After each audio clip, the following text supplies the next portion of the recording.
Hello friends, इस video में हम ओसांक और आर्द्रता की बात करेंगे। तो आइए समझते हैं ओसांक क्या होता है। आप सभी जानते हैं कि पृथ्वी का लगभग 71% पृष्ठभाग पानी से घिरा हुआ है। इन नदियों के, तालाबों के, समुद्र के ऊपरी सतह से पानी का वाष्पीकरण होता है। वाष्पीकरण होने की वजह से ये जो वाष्प है वह वायुमंडल में जाती है। वायुमंडल में जाती है अर्थात वायु में समावेशित होती है। इस कारण वायुमंडल में हमेशा वाष्प की कुछ न कुछ मात्रा विद्यमान रहती है।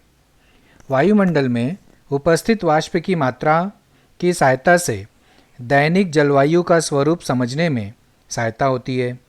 हवा में पानी की वाष्प के कारण हवा में निर्मित होने वाले गीलेपन तथा नमी को आर्द्रता कहते हैं। आइए ओसांक को हम एक उदाहरण द्वारा समझने की कोशिश करते हैं। ओसांक को समझने से पहले आपको संतृप्त और असंतृप्त इन शब्दों की जानकारी होनी चाहिए। मान लीजिए ये एक खाली ग्लास है। इसमें हम धीरे धीरे पानी भर रहे हैं। एक समय ऐसा आएगा कि ग्लास लबालब भर जाएगा। अब लबालब भरने के बाद उसमें एक बूंद भी अगर हम डालेंगे तो वह ग्लास के बाहर गिर जाएगा। ग्लास उस पानी की बूंद को अपने में नहीं समा सकता क्योंकि वह तो पहले से ही भर चुका है। ग्लास की इस लबालब भरी हुई अवस्था को संतृप्त अवस्था कहेंगे। संतृप्त हो गया वो मतलब एकदम संतुष्ट हो गया। अब उससे ज़्यादा उसके अंदर नहीं समा सकता। अब मान लीजिए ये वातावरण की हवा है। वाष्पीकरण के कारण वाष्प इस हवा में समावेशित हो रही है। कुछ समय में यह हवा वाष्प से पूरा का पूरा भर जाती है। अब इससे अधिक वाष्प इस हवा में नहीं समा सकती। हवा की इस अवस्था को संतृप्त अवस्था कहते हैं। संतृप्त अवस्था होने पर और थोड़ी सी भी वाष्प इस हवा में प्रवेश करने पर का रूपांतरण पानी में हो जाता है और वह उस हवा से बाहर आकर नीचे गिर जाती है। इसे ही हम ओस गिरना कहते हैं। जिस तापमान पर यह घटना घटित होती है उस तापमान को ओसांक कहते हैं। हवा का संतृप्त होना यह तापमान पर निर्भर करता है।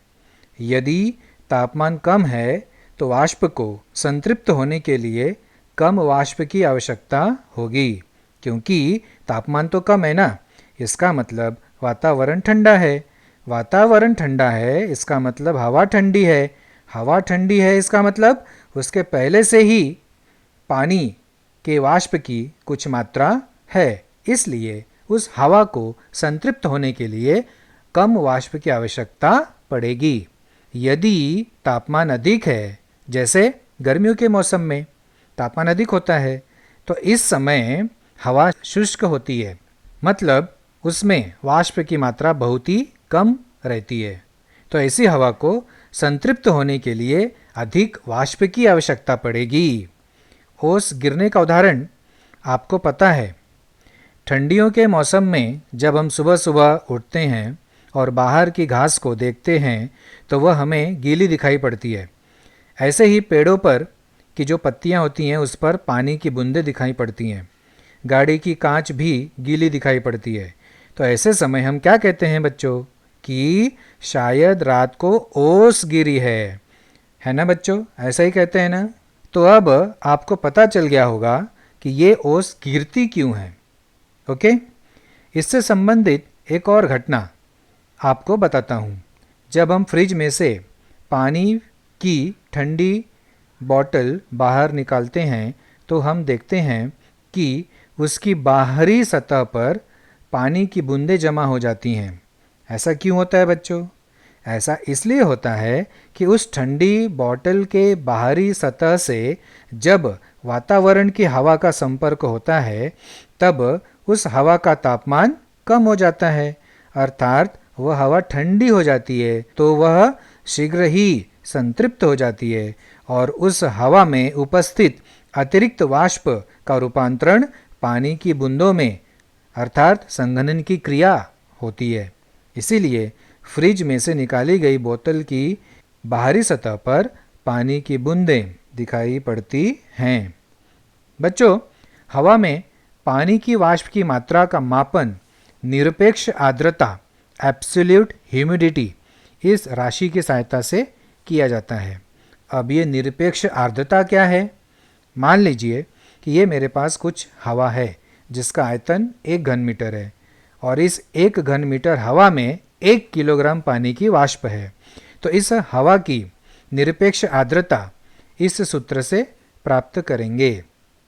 निरपेक्ष आर्द्रता बराबर हवा में उपस्थित पानी के वाष्प की मात्रा बटे उस हवा का आयतन। हवा में उपस्थित पानी के वाष्प की मात्रा को हम किलोग्राम में व्यक्त करेंगे और बटे में जो राशि है हवा का आयतन, उसे हम घन मीटर में व्यक्त करते हैं। इसीलिए निरपेक्ष आर्द्रता की इकाई किलोग्राम प्रति घन मीटर होती है। बच्चों, आप लोगों को प्रायः ऐसा कहते हुए सुने होंगे कि आज मौसम ठंडा है या हवा नम है, आज हवा शुष्क है। तो बच्चों, हवा में उपस्थित नमी की मात्रा का मापन सापेक्ष आर्द्रता के स्वरूप में किया जाता है। अब ये सापेक्ष आर्द्रता क्या है? तो सापेक्ष आर्द्रता का सूत्र ये है। सापेक्ष आर्द्रता बराबर दिए गए हवा के आयतन में प्रत्यक्ष समाविष्ट वाष्प का द्रव्यमान बटे उस हवा को संतृप्त करने के लिए आवश्यक वाष्प का द्रव्यमान। यदि हम इसे प्रतिशत में व्यक्त करेंगे तो सूत्र होगा प्रतिशत सापेक्ष आर्द्रता बराबर दिए गए हवा के आयतन में प्रत्यक्ष समाविष्ट वाष्प का द्रव्यमान बटे उस हवा को संतृप्त करने के लिए आवश्यक वाष्प का द्रव्यमान गुणे 100। होशांक पर सापेक्ष आर्द्रता 100% होती है। यदि सापेक्ष आर्द्रता 60% से अधिक हो तो हवा नम महसूस होती है तथा 60% से कम हो तो हवा शुष्क होती है। सर्दियों के मौसम में खुले आकाश में ऊपर उड़ने वाले हवाई जहाज के पीछे श्वेत पट्टे का निर्माण आपने देखा होगा। हवाई जहाज उड़ते समय इंजन से निकलने वाली भाप का संघनन होकर ये श्वेत बादल तैयार होते हैं। जब आसमान के वायुमंडल में हवा की सापेक्ष आर्द्रता अधिक होगी तो श्वेत पट्टा दूर तक लंबा दिखाई देता है और उसे नष्ट होने के लिए अधिक समय लगता है। जब सापेक्ष आर्द्रता कम होती है, मतलब हवा शुष्क होती है, तो छोटा श्वेत पट्टा तैयार होता है। कभी कभी वह तैयार भी नहीं होता। ओके बच्चों, आज के लिए इतना ही बस। फिर मिलेंगे नेक्स्ट वीडियो में। Thank you.